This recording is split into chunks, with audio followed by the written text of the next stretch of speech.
Hey guys, I'm Michael Loyd, pro pickleball player, coach, and someone who has won a lot of points by not trying to do too much. I've been competing professionally since 2023. I'm a top-ranked men's singles player, and I've won over 135 matches on the pro tour. If dinking feels boring, awkward, or like something you're trying to avoid, that's exactly why you're losing points at the kitchen. Today, I'm breaking down 7 dinking strategies pros use in every single match. Not flashy tricks, but smart patterns that force mistakes, great pop-ups, and win points without having to swing too hard.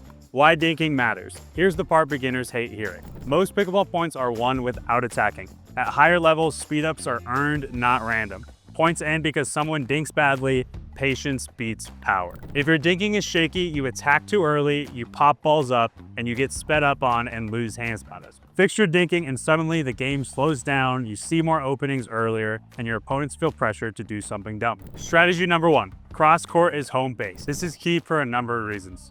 First off, you've got more court to work with, right? This diagonal is the furthest part of the kitchen that I can use, okay? The next thing is that the net is actually a little bit lower in the center at 34 inches compared to the post at 36, right? All of this added together gives me a little bit more margin to hit the shot itself. The next thing is that I have more time to react, right? If it's a further distance and a lower net, all that stuff helps me have a little bit more time to react if I say pop up the ball or if they're going to attack cross court at me. All of these put me in a position where I have even an extra split second that'll help me to react to the ball. If you only remember one thing from this video, remember this. Most dinks should be cross court. Why? The net is lower, you have more court to work with, and you get more time to react. Here's what those cross court dinking patterns will look like. There's still a lot of offense to be had here. It's not like I just have to hit the same spot over and over again. I can mix it up cross court and go a little bit more middle to our inside foot. I can change up the pace, use different spins. All of these are things that I can do inside of a cross court round, okay? So don't think you're just hitting the same shot over and over again. You still have a lot of room to play with it. Down the line dinks are higher risk and should be used intentionally, not randomly. Watch pros like Anna Bright. Entire rallies stay cross court until someone earns a change of direction. Part of the reason is she's so good at it and she knows that she can outlast a lot of her opponents, okay? She's really good at being nice and aggressive with a ton of topspin roll dinks that put her opponent on their back foot. A little mindset shift that I like to think about to make sure that I stay cross court is that these cross court exchanges oftentimes create pressure. You really use the down the line shots to finish points. Whether that's me changing direction with a flick, or a counter. A lot of times, a lot of the action is straight ahead where most of the setup is in that cross court. A great phrase to remember this is cross court builds pressure while down the line finishes points. If you're enjoying this video and have ever wondered what your true pickleball rating is, I have an amazing new tool you're going to love. It's the completely free pickleball ratings quiz, now available on pickleballhub.com. It's a quiz that has been reviewed by the pros and uses USAP standards to give you your most accurate rating online. The quiz will not only give you a detailed breakdown of your ratings, but the next steps you should take to get to the next level in your game. You can find the quiz on pickleballhub.com by clicking the link in the description. Strategy number 2, height control beats everything. Mistakes don't happen because you're unlucky, they happen because you hit too flat, you rush contact, and you try to be perfect. If you oftentimes are hitting the ball too flat with not enough margin, this is where mistakes come in, okay? Instead, I wanna always be thinking about giving an appropriate height based off of the shot that I'm trying to execute, okay? If I'm trying to hit a topspin ball, I know I can give that ball a little bit more height because the spin is gonna bring it up and down and back into the court where I'm aiming, okay? If I'm trying to push dink, maybe I go a little bit flatter because I know that it doesn't have the same shape in order to bring it down, all right? All of these are things that I need to be thinking about so that I don't either make a mistake into the net or pop it up to my opponent. If I'm trying to hit a flat push dink and I give it the same margin that I would say on a topspin dink, that's gonna lead to a pop-up that my opponent can take advantage of, okay?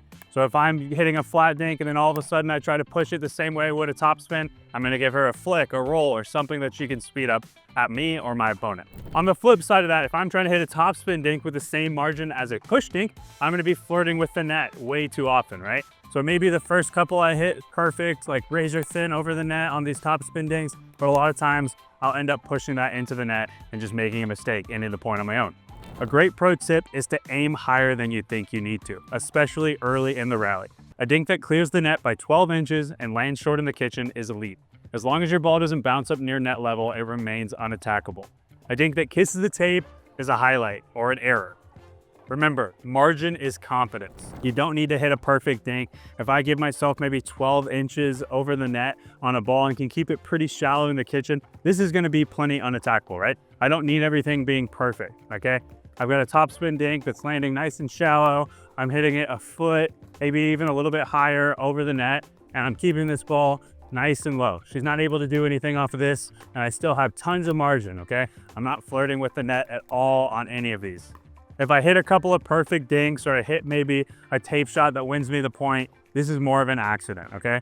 A lot of your confidence can be found in consistent margin.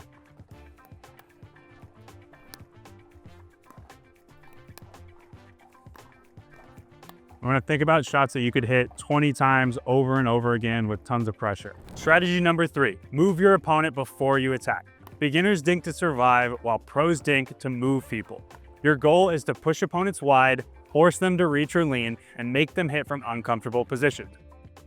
You want to be trying to put them in awkward positions, uncomfortable positions, make them lean or stretch, move side to side. All of these are things that are going to help you set up an opening to which you can actually attack. Okay, in the dinking rally here, I'm going to be trying to really move her around and pushing her to the side. Maybe it only takes 1, 2, 3 shots to set up until I can get that flick or that attackable ball out of the air. It could also take a little bit longer. Sometimes I can use a lot of push dinks to help set me up. Not every dink is going to be offensive. It really could be, 5, 6, 7, 8 shots until I get something worth attacking. I think we've all done it before where maybe we hit 1 or 2 dinks and then we just attack for the sake of attacking. This is bad for a number of reasons, right? First off, there's no real opening. Second off, they're expecting it. They want that, right? There's a lot of good, solid players that actually thrive on counterattacks. And if all you're doing is hitting like 1, 2, like nothing fluff dinks where there's no purpose here, and then I attack when she's in position, I'm only giving her a donation, essentially. Try to use the middle to force them to make a decision about who should hit your ball back. Then and only then should you attack. If your opponent is balanced and comfortable, attacking is like a free gift. Strategy number 4, disguise your dinks. One of the biggest differences between good and great dinking is that everything looks the same. Same grip, same setup, same tempo. But the ball can go cross court, middle, short in the court, or deeper at their feet. You can even attack straight ahead. If you're keeping your opponent off balance by keeping everything compact and making your slice dink, your top spin dink, your push dink, your attack, all of these things look the same, even your lob, right? If all those look the same, this person is always guessing. They're never actually reading the play, they're more so reacting to it, okay? So here I'm trying to think about getting my paddle back to the same position. I got the same grip, I can push from that spot, I can use either side, backhand or forehand. All of these things I can do from the same position. Nothing looks different, and then when I go to attack, it looks the exact same as what I was doing beforehand. A bonus tip here is a lot of players, they try to make their dinks look like their attacks.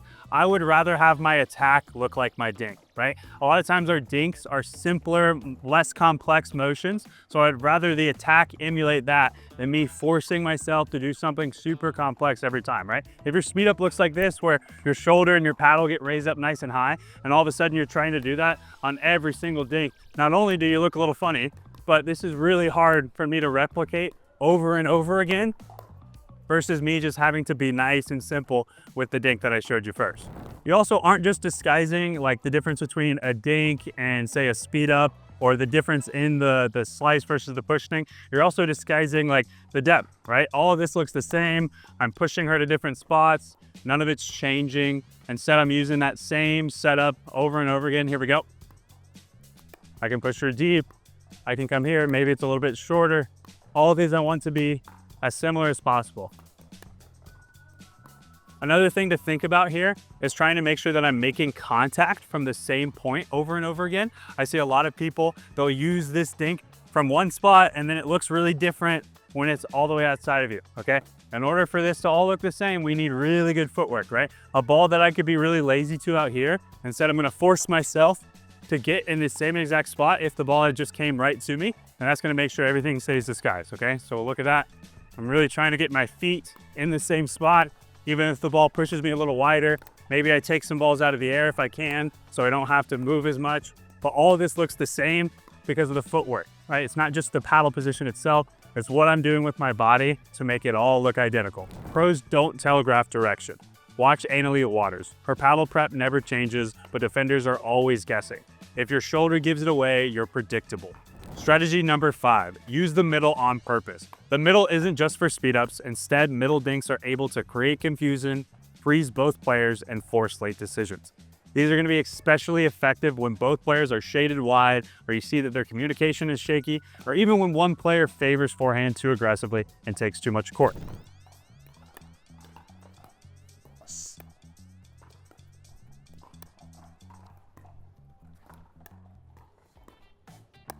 Using the middle dink is going to be especially effective when you see that the communication is shaky on the other side. Maybe you've split the gap a little bit, moved both opponents around to their wide spots. These are all going to be really good times to expose that middle dink. It's also great if you see that maybe the left side player is being a little bit overly aggressive. They favor their forehand a lot, and they may even actually go into their partner's space.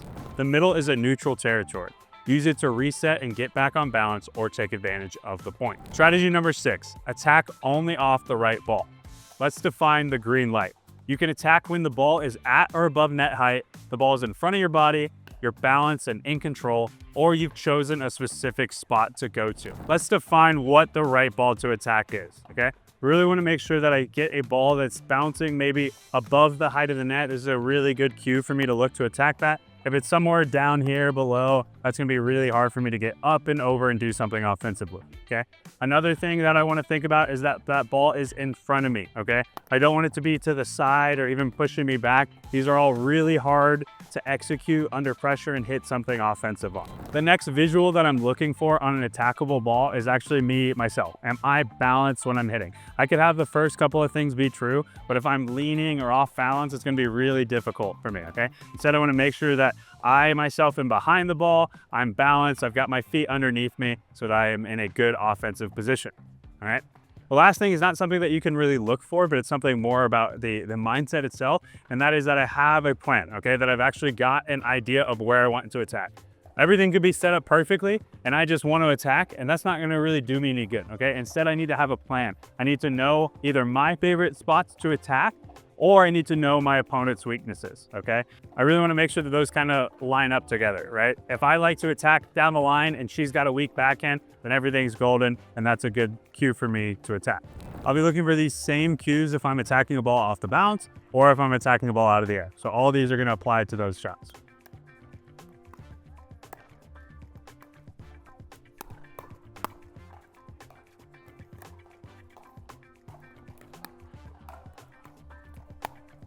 Hi, I'm Michael Loyd. Welcome to my instructional Pickleball 101 Mastering the Basics. I'm a pro pickleball player with over 130 match wins on tour, and I'm a top 10 singles player. While I'm always pushing for more wins, I bring to every match and this instructional a mindset of realism, hard work, and improvement that will help transform your game as a beginner. This instructional is everything I wish I knew when I first started out. I've taken everything that I've learned from competing at the highest levels, coaching, training, and analyzing what works and what fails. And I've broken it down into a clear, easy to follow system designed specifically for beginners and intermediate players. This instructional will help you build rock solid fundamentals fast. Insight Pickleball 101 will cover movement mechanics that'll help you flow on the court, the correct way to serve, return, and rally so you feel confident from shot one, core positioning and guidance so you'll never be out of place, strategies for playing the kitchen line with control and confidence, and a live coaching session where you can watch as I analyze and help new players progress. This isn't just another random YouTube tutorial. It's full of skills taught by somebody who's turned pro, won hundreds of matches, and studied his own film. If you're ready to stop feeling lost and start feeling results, this is your launch pad. I'm excited to help you guys fall in love with the game the same way I did. Let's build your skills together so you can be confident, consistent, and yes, have fun while you play. Learn from the best, play like the best at pickleballhub.com.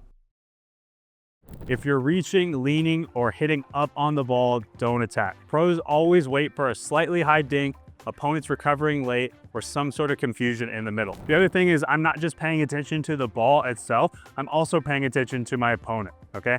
If I see them leaning, off balance, all these are good cues for me to attack. Or even if their position is a little favored to one side or the other and I see an opening, I'm gonna look for that as well, right? So if I see her maybe shifted all the way towards the sideline, I know I could probably get more towards her dominant hip and she's not gonna be able to cover that super effectively, right? The other thing that a lot of the pros look for is attacking through the middle, okay? If I can create some sort of confusion with the dink and set it up, or either my partner sets it up, a lot of times you can find a hole down the middle to split your opponents and hit an effective speed up. It's important to remember that we want quality over quantity when looking for the speed ups, right? One really good speed up is going to be way better than 5 premature ones, okay? I'd much rather find the right play and set that up. That's going to make me a much bigger threat. And if I give them 5 bad attacks, maybe I missed a couple into the net, maybe I gave it to them right in their strike zone, all of these are not going to really be effective for me in the long term.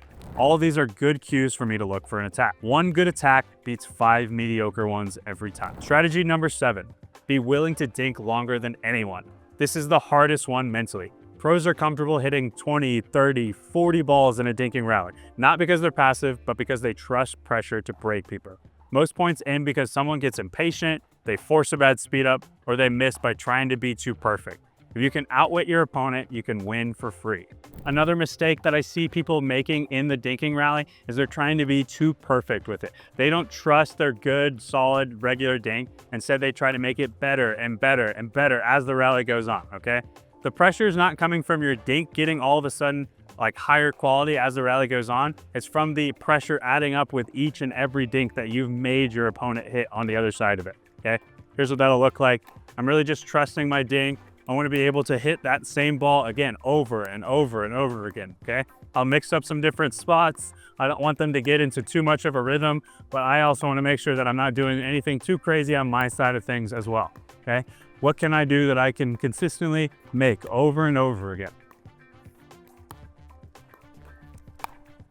Okay, a lot of times we don't actually set up the attack itself. It'll come to us through the good, consistent pressure. It's not something that I have to force. If you can outwit your opponent, you're winning points for free without having to do anything spectacular. I don't want you to think about patience as boring. I want you to think about that as being a dominant trait, something that is going to help you win lots of points over the course of the match.